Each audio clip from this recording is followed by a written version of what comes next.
आत्मज्ञान होना एक अलग चीज है, आत्मरति होना एक अलग चीज है। उसी आत्मरति को कृष्ण रति बोल सकते हो, आप राम रति बोल सकते हो, आप शिव रति बोल सकते हो। आत्मस्वरूप भगवान है ना, तो आत्मस्वरूप ऐसा कि जो आप चिंतन करो वही। अभी आप पुरुष माने पुरुष हो, आप पशु का चिंतन को पशु बन जाओगे, आप परमात्मा के चिंतन को परमात्मा। यही चमत्कार है। वो कैसा जैसा सोचो वैसा। हमारी समझ में बहुत कम समय रह गया है। नाम जप करो भगवान का और आश्रय लो गुरुदेव भगवान का, और नाम जप करो, इसी से सब हो जाएगा। देखो परमात्मा साकार है निराकार सब अनुभव में आ जाता है नाम जप से। भजन के बिना कुछ नहीं होता भाई। अब अभी छोटी भी साधना नहीं हुई और बातें बड़ी बड़ी होती हैं तो उससे लाभ नहीं मिल पाता। हमें लगता है अगर बात ना की जाए, साधना की जाए तो वो बात आ जाएगी जो आनी चाहिए बात।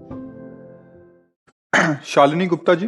राधा वल्लभ श्री हरिवंश गुरुदेव, आपके चरणों में कोटि कोटि प्रणाम। महाराज जी, एक ज्ञान मार्ग का पथिक जो फिर प्रेम मार्ग की कृपा प्राप्त हुई हो, उस नए साधक को क्या महत्वपूर्ण निर्देश एवं जहां त्रुटियां संभावित है उनके निस्तारण संबंधित मार्गदर्शन? हमें लगता है ज्ञान मार्ग के साधक को जब प्रेम मार्ग में आने का भाव आएगा तो त्रुटियां तो रह नहीं जाएंगी, क्योंकि ज्ञान मार्ग से अज्ञान को तो पहले ही नाश हो चुका है। अगर वो ज्ञान मार्ग में चला नहीं, केवल छाप लगी, तो फिर वो ज्ञानी किस बात का।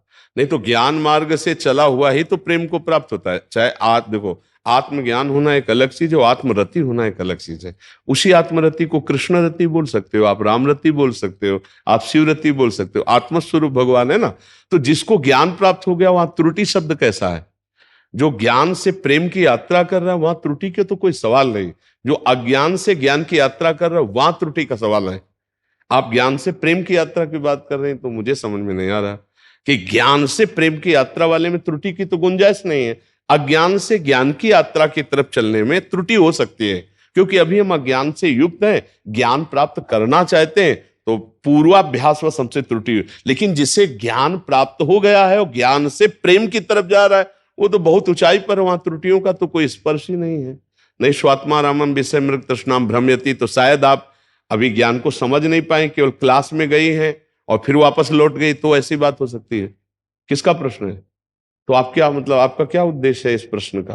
उद्देश्य यह है कि मैंने कल ही जो है दीक्षा के लिए कहा था, तो अब मैं इस मार्ग पर बढ़ रही हूँ। तो नहीं तो आपको ज्ञान प्राप्त हो गया है क्या? आपने कहा ज्ञान मार्ग से। जैसे मैं जो हूँ, मैंने पहले भी यहाँ कहा था, मैं अष्टांग योग पद्धति से निराकार उसमें उपासक रही। कितनी देर पद्मासन बैठ लेते हैं? इसमें मूल तो यही है, या तो सिद्धासन लगे या पद्मासन लगे। भाई देखो, जब अष्टांग योग शब्द आता है तो फिर आसन प्राणायाम प्रत्याहार आदि की बहुत बड़ी आवश्यकता होती है। और निराकार परमात्म तत्व की स्थिति के लिए पहले आकारों का त्याग होता है, आकारों के चिंतन का त्याग। हम यही कहते हैं कि पहले समझने की चेष्टा की जाए तभी बात बनेगी। अब ऐसे निराकार उपासना को व्यक्त किया जाता है कि साकार का एकदम खंडन कर दिया जाता है, और साकार का खंडन होने के बाद आधार कोई है नहीं चिंतन का, वो भ्रष्ट पुरुष हो जाता है। निराकार की प्राप्ति बहुत कठिन है। देखो, हमारे गुरु साकार रूप में होते हैं, उनके वचन साकार रूप में होते हैं, हमारा प्रणिपातेन प्रश्नया साकार रूप में होता है, तो हम खंडन नहीं कर सकते। हम साकार में फंसे हैं तो साकार से ही हम निराकार का अनुभव करते, क्योंकि हम सबका स्वरूप निराकार है, हमारा कोई रूप आकार नहीं है। हम जिस आकार को अपना माना है उसी में रमण कर रहे हैं, और अगर हम सब आकार छोड़ दें तो जो हमारा स्वरूप है वो आकार रहित ही है। अब जो आकार मानते, जैसे हम भक्ति में सखा मान लिया, हमने अपने को गोपी मान लिया, जो मान लिया, तो आत्मस्वरूप ऐसा कि जो आप चिंतन करो वही। अभी आप पुरुष माने पुरुष हो, आप पशु का चिंतन को पशु बन जाओगे, आप परमात्मा के चिंतन को परमात्मा। यही चमत्कार है। वो कैसा जैसा सोचो वैसा। कोई सोच नहीं तो फिर वो आकार रहित है। जैसा आकार करो वैसा, और आप कोई आकार चिंतन में नहीं तो वो है ही है। वो है, वो है, ये है कैसा तुम सोच रहे हो जैसा। वो स्त्री है, वो पुरुष है, जड़ है, वो चैतन्य है, वो हर दृश्य में है। नहीं ऐसा नहीं तो फिर है कैसा आप चाहते हो वैसा ही है। वो निराकार भी है, वो साकार भी है, वो जड़ भी है, वो चैतन्य भी, न जड़ है न चैतन्य है, वो सब कुछ है और वो कुछ नहीं है। बुद्धि बड़े बड़े ज्ञानियों की लड़खड़ा करके गिर जाती है, तब गुरु चरणों से बोध होता है। अब मैया है, कैसे उसको समझा करिए। अष्टांग योग से निराकार की उपासना कर रही थी, तो हमारी समझ में बहुत कम समय रह गया है। नाम जप करो भगवान का और आश्रय लो गुरुदेव भगवान का और नाम जप करो, इसी से सब हो जाएगा। देखो परमात्मा साकार या निराकार सब अनुभव में आ जाता है नाम जप से। भजन के बिना कुछ नहीं होता भाई। वेदांत पढ़ लो, नामात्मा प्रवचने न लभ्या न मेधया न बहुना सुरतेन। जब तक प्रणव का निरंतर चिंतन नहीं होगा तब तक बात नहीं मिलेगी ज्ञान मार्ग के। ऐसे ही राम कृष्ण हरि ये सब प्रणव स्वरूप ही है, ये सब भगवत स्वरूप है, नाम है। जो नाम प्रिय लगे, पहले इतना नाम में चित्त डुबो दो कि और कुछ याद ना आवे, फिर अपने अपन वो में आ जाएगा। साकार है कि निराकार, सब अपने अपन वो में आ जाएगा। अपने को चिंता नहीं करनी, अपने को चिंतन करना है। अब क्या है कि ऐसे ऐसे उपदेश हो रहे क्योंकि अनुभव तो है नहीं। अब वो एक परंपरा की बातें पकड़ ली गई।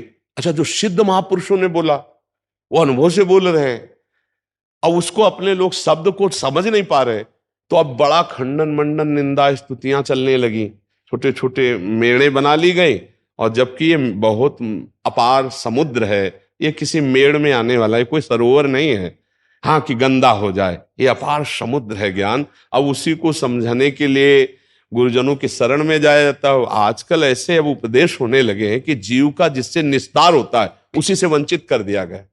अब मान लो बता दिया गया, अब योग्यता के अनुसार आरत अधिकारी जब पावे गूढ़ो तत्व न साधु दुराए। अब जहां से कल्याण होना है वो बातें कट गई है। अब वो स्थिति नहीं तो सच्ची मानिए वो है, बस हम आगे नहीं पीछे नहीं कुछ नहीं, वो है। अब यही जो जान ले तो बस सारी बात बन जाती है। भगवान की बड़ी कृपा हम ये मानते हैं कि विश्वनाथ जी की ऐसे ऐसे घुमा के लाए है ना, तो इसलिए कहीं भी कोई मतलब प्रश्नवाचक चिन्ह नहीं रहता।